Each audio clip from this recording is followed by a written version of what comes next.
Good evening, everyone.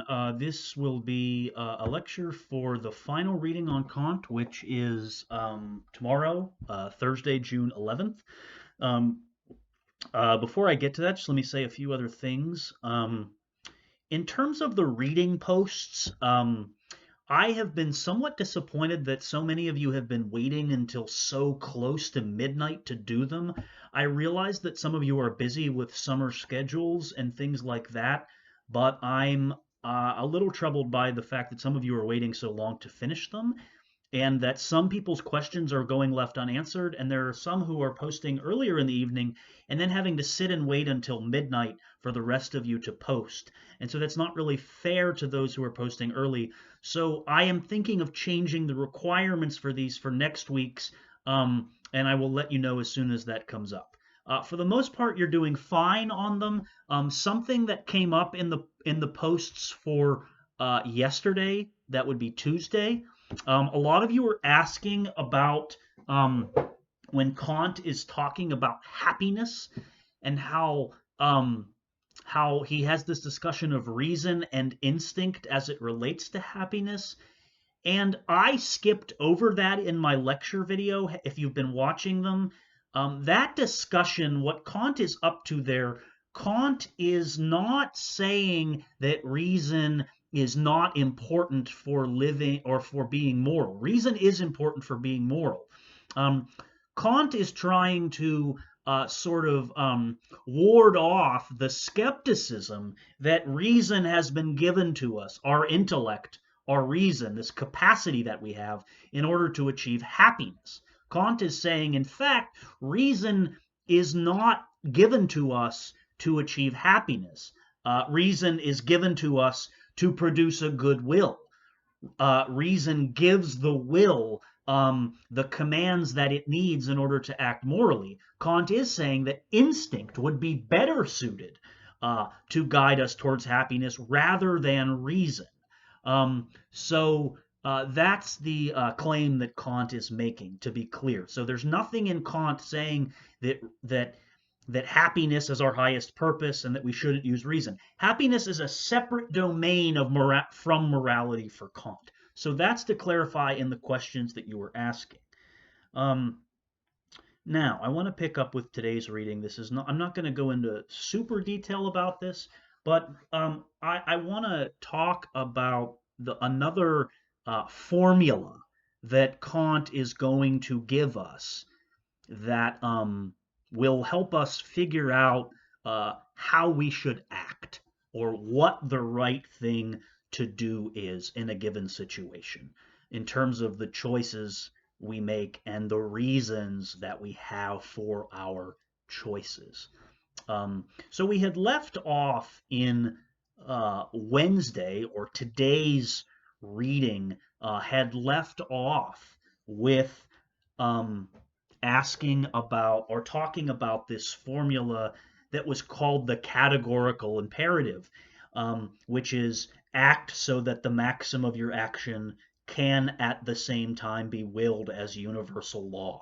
And I went into the example of um, borrowing money from your friend or keeping a promise to your friend about paying him back, and showing how using the categorical imperative, using that formula, we can discover why it is that not keeping our promises, making an exception for ourselves to the laws of morality, would not, in fact, um, be possible in this world where we want it to be a law that everyone ought to make a promise but not intend to keep it.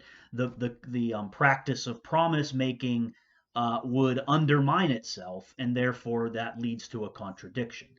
Now, that is just Kant's, that's kind of a way of showing this idea behind the it's getting at the idea that there is something universal, unconditional, and necessary about moral requirements, and that they take this character. That's what that formula and that thought experiment is supposed to show.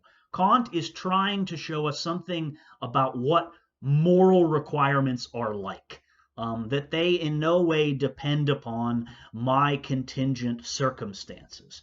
Um, but uh, that formula alone does not give us a reason to not lie to my friend. It tells us something about what moral requirements are like, but it doesn't answer the question of moral motivation.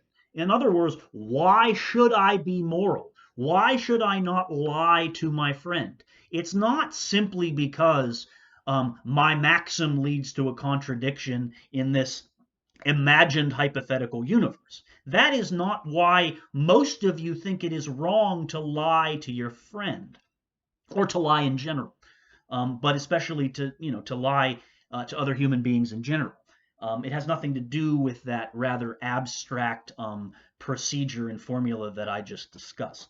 Rather, most of the time when I teach this and talk about this with students, it's this formula from Kant that's called the formula of humanity that resonates more with why you already think lying is wrong. Often I will get students will say that it is that you are using someone. Why is it wrong to lie to somebody else? Because you are using them. What does it mean to use them? That's the question. Kant is kind of answering that question today about why it's wrong to lie, and it has to do with using somebody. It has to do with the way that we are valuing another person's dignity, so to speak. So just as a brief aside, if there is something in Kant that has really stood the test of time and is one of the most influential thoughts that Kant gives us for ethics, it is the intrinsic worth and dignity of every single human being. And that human beings have a unique dignity, each one has a unique dignity, and that we shouldn't simply use one another as we wish. So what I want to do is just point you to the text here on page, so in today's reading, I want to point you to the text on page 40.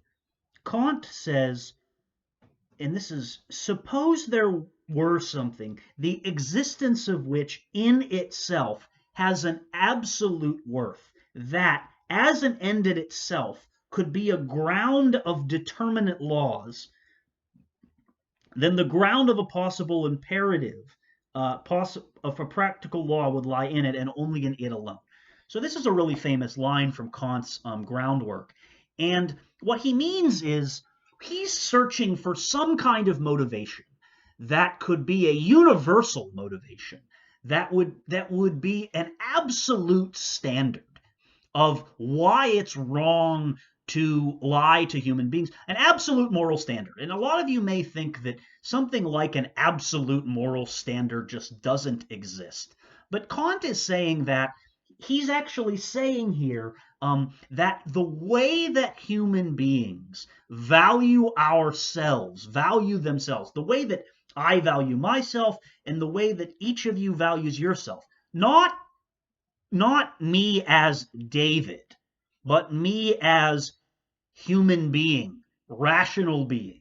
So the way that human beings value themselves qua or as human beings in general, the concept of a rational being, the way that we value ourselves can give us a kind of absolute standard and tell us why it's wrong to do certain things to certain people and to ourselves. And that standard is simply this, that Kant says that all of us value ourselves unconditionally. We each believe that we have unconditional worth. And this unconditional worth comes from the fact that we have rationality. And rationality is simply the ability to set goals for ourselves and to pursue those goals independent of interference from anyone else. So all of you have something you believe makes you happy in your life. All of you have something, all of you have things that you believe will make you happy in your life. And you want to be able to pursue those things without interference from somebody else. That's one of the most basic things I think that is true for all of you. That you have goals, you want to set those goals and pursue them on your own. And you don't want somebody else interfering with your ability to do that. And that, quite simply, is what Kant calls autonomy. That is self-laws. Um, that is our freedom and our rationality to do and live our lives as we wish. And he thinks that all of us believes that we all have that unconditional worth, that my goals and my life plans are unconditionally valuable, and that my rationality and my ability to do that cannot be replaced by somebody else's goals and rationalities. And so because we value ourselves that way, we should also value other people that way.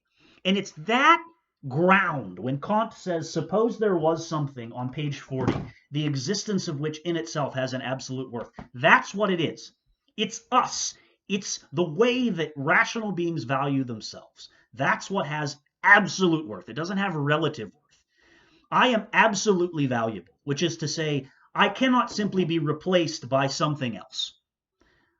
This piece of paper does not have absolute worth. That piece of paper can be replaced by another one and it would be just as good. Whereas me, I can't be replaced by something else and it would be just as good. I have absolute worth. I don't have relative worth. So the way that I value myself gives me a clue as to how I should value others. And that is the ground of this next formula that Kant calls the formula of humanity.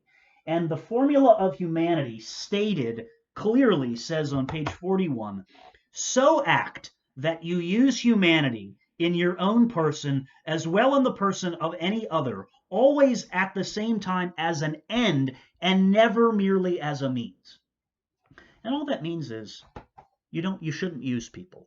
So the response to why you shouldn't lie is that you're using someone. Why is it wrong to use someone? Because if you use someone, you use that person as a means to your own end. You don't value the person as having absolute worth, as being, quote unquote, an end in themselves, which is just another way of saying having unconditional or absolute worth. And so now using this formula, why is it wrong to lie?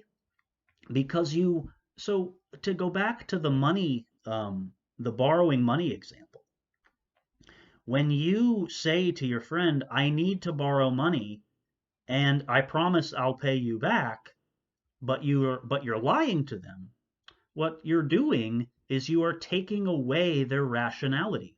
You're using them as a means to your end of getting money. And you're taking away their ability to have a say in the decision.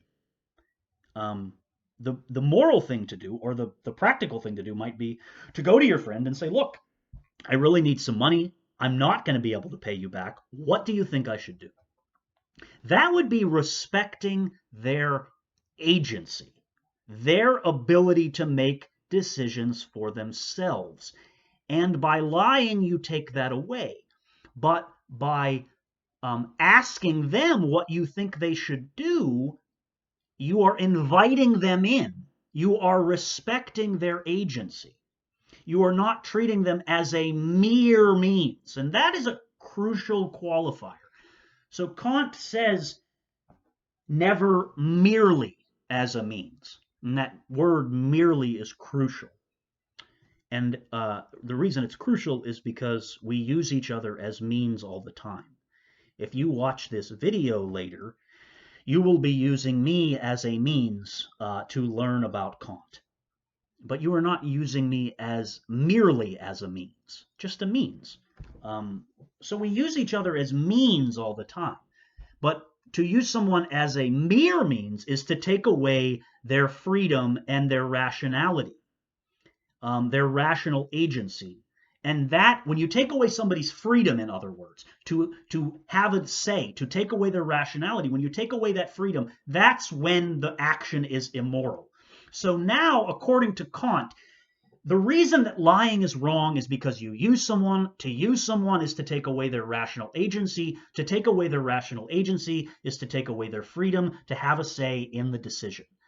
And it's this idea, so about not using somebody that is so familiar to us, right? All of us say it's wrong to use people. Kant is just giving us the philosophical explanation of why it's wrong to use someone, and that's why it's wrong. So this is a bit anticlimactic, but that's actually all I have for today's reading. So if you have any questions, please let me know, and I will talk to you all soon.